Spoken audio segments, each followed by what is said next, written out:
खुलुमबाय बर' खौरां गासै नायगिरि नोंथांमोननिसिम बे समाव आं बर' खौरां मोनसे मोगा-मोगि आयदा हाबाफारि लानो नागिरदों।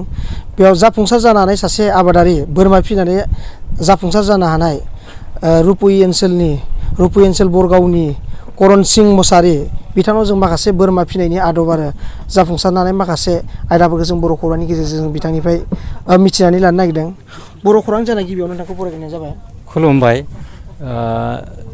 नोंथांमोनखौ बे आंनि बे फार्माव नुजाथिफैनो थाखाय आं नोंथांमोनखौ आंनि गोसो गोरबोनिफ्राय साबायखर बावनाय थाबाय। जिहेथु नोंथाङा मा जातनि बोरमा फिदों आरो बेसेबांसो बोरमा दं होननानै फोरमायगोन?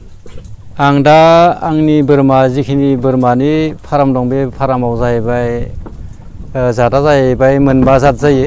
बेनो जाहैबाय मोनसेया सिर'हिन क्रस आरो मोनसेया जाहैबाय मालुवा, मोनसेया जाहैबाय देसि आरो मोनसेया जाहैबाय फेब्रा, ओमफ्राय आरो मोनसेया जाहैबाय लकेल।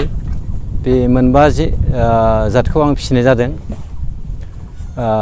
दिनै आं बेखौ माने थांनाय जिखिनि समाव माने समखौ बारहोलांनायनि उनाव आं जिखिनि थांखि बे थांखिखौ लानानै आं दिनैहाय बे बोरमा फार्मखौ आङो साननानै आंनि गथ'खौ आङो बेखौ आंनि मेलेमजों बिथांखौ साख्रि नागिरालासिनो फरायनायखौ दोनथ'नानैब्लाबो बिथाङा दिनै गारजेननि बाथ्रा लानानै दिनै बे बोरमाखौ फिसिनायनि थाखाय आङो आंनि जिखिनि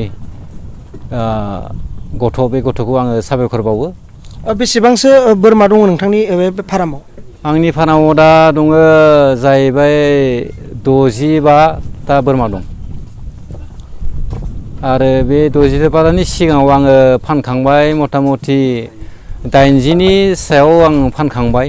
फाननानैनो आङो बे जोंनि जिखिनि बोरमा दोनग्रा न' बे बोरमा दोनग्रा न'खौ आं बानायनाय जादों आरो लोगोसे जिखिनि आगजु नांगौ बे आगजुफोरखौ बे बोरमानि फैसाजों आङो बानायनाय जादों। आरो जिहेथु माखासे बेखार लाइमोनफोर दं, बिथांमोननिसिम फरायनानै माखासे बेखार जानानै थानाय दं, बिथांमोननिसिम माबा मोनसे खावलायहरगोन नामा नोंथां बर' खौरांनि? आङो बे बर' खौरांनि गेजेरजों आं फोरमायनो सानदोंदि जोंनि जिखिनि BTC आव जिखिनि फरायनाय बा जिखिनि बेखार जेंना, बे बेखार जेंनाखौ फोजोबनोब्लाथाय गावबा गावनो माने साननानै बबे लामाजों थांब्लाथाय बे लामाखौ जाहाथे बिथांमोना थोंजोङै बासिनानै लायोब्ला आङो मोजां मोनगोन। आरो लोगोसे जोङो दिनै जोंनि हाया ओरैनो खिसि जायगायाव गोग्लैसोना थायो। बिनि थाखायनो आङो सोरबा गोसो गुदुं दङब्लाथाय बे बोरमा फार्मजोंबो जोङो माने फिसिनानै थांना थानायनि राहा खालामनो हायो आरो बेजोंनो जोङो सोलिलांनो हायो। जिहेथु जों बर' खौरांनि गेजेरजों बिथांनिफ्राय माखासे खोथाखौ मिथिनानै लाबाय आरो जों बिथांनिफ्राय माखासे खोथाखौ मिथिनानै लाबावगोन। बेयाव बबेनिफ्राय मिथिनानै लाबोदोंमोन? आङो बे आयदाखौ सिगां आङो 2014 सनाव आङो मोनसे NGOजों जोंहाबो मोनसे हमस्टे दंमोन नालाय, बे हमस्टे थानाय समावनो बे जिखिनि आं बोरमा फिसिनाय आयदा, बे आयदा हाबाफारिखौ लानानै आङो नोजोर बोबाय थादोंमोन। बे नोजोर बोनाय लेखा आं मोनसे चान्स मोनदोंमोन।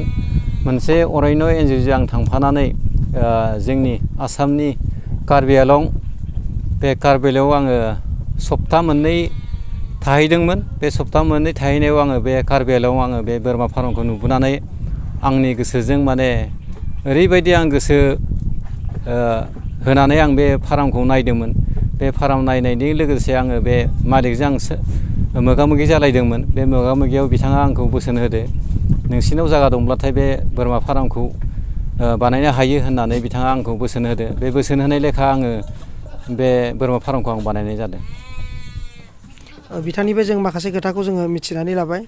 सिङाव थानाय रुप'यि बरगाव गामिनि करण सिं मसाहारि बिथाङा माखासे बोरमा फिनायनि माखासे आदब आरो खायदाखौ नोंथांमोननो बर' खौरांनि गेजेरजों बिथाङा फोरमायबाय।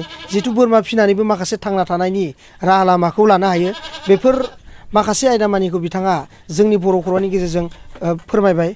दिनैनि बे मोगा-मोगि आयदाखौ बेखिनियावनो जों फोजोबनाय जाबाय।